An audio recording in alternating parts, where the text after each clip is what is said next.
Hello once again, it's Mr. Pete, your YouTube shop teacher, and this is episode number 71B, the answer portion of my What Is It Mystery Tools series. So we've got 5 items here. There were a lot of comments on them. I think we have all but one definitively identified, so let's look. Okay, here's item 1. Now I had this covered in the other episode.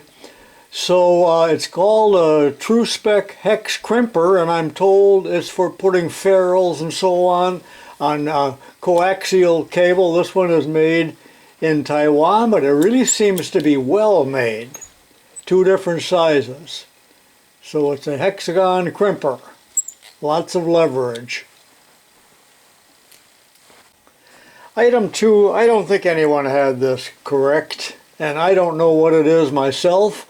There is no trademark on it. It really looks kind of homemade. Remember, this is brass. It's not a tack remover. Some people said it's for that. I mean, I'm sure it's not. Why would they make that out of brass?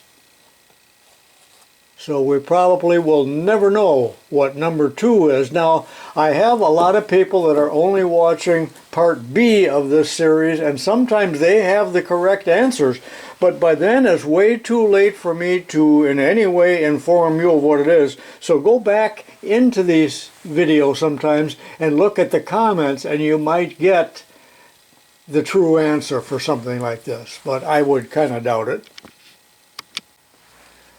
Okay, item 3, and a lot of people had this right, and I noticed that it's marked Viagra in Japan.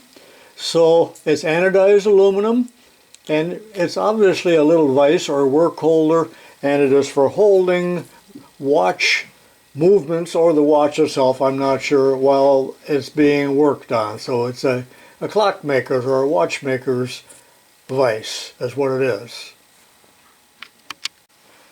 I doubt very much that my Rolex will ever need repair because they can last a million years, but it's almost too big to fit in the little vise here. So maybe they made these in different sizes, but that's kind of a neat tool. Thank you, people, for commenting and identifying these tools. Keep doing that. Okay, item 4. Several people had this right. I would never have known what it is, nor do I see much purpose in it, but it's called the socket. Why can't I read that? The socket butler. And really there's 2 in 1 here, and we had some kind of nasty, dirty answers on this.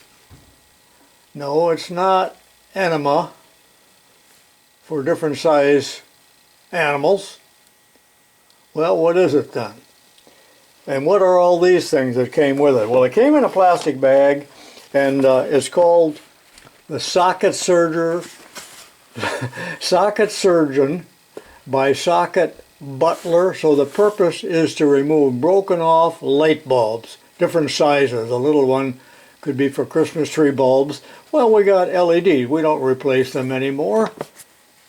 So this has got to be a thing of the past, but there's complete directions, apparently made in Canada. At least the directions are printed in Canada. But no, it says Vermont there, doesn't it?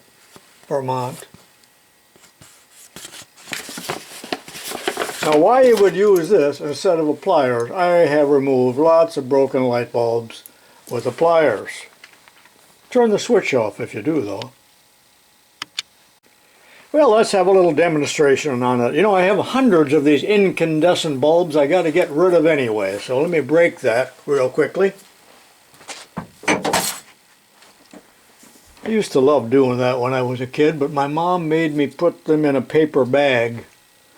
There's the filament. Well, a normal person would just use this with the power off. Unplug it too. That's not good enough. Unplug it. All right. I haven't tried this yet, but is it that end? No, that's the handle. I could read the directions.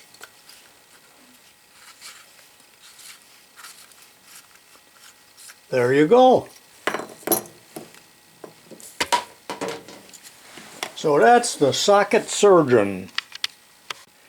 And last but not least is this item. I think it's a KD tool or maybe a Lyle. And I think I've shown one of these before, but this was sent to me by John DeRosa not too long ago, and everybody knew that this is a pliers insulated to pull spark plug boots off.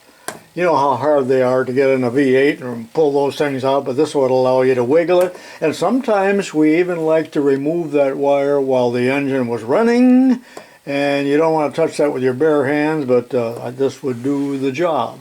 Kind of a cheap throwaway type of tool. Spark plug wire remover. Alright, hope you enjoyed this episode. Be sure and watch in the near future for episode number 72, A and B. This is Mr. Pete saying so long for now.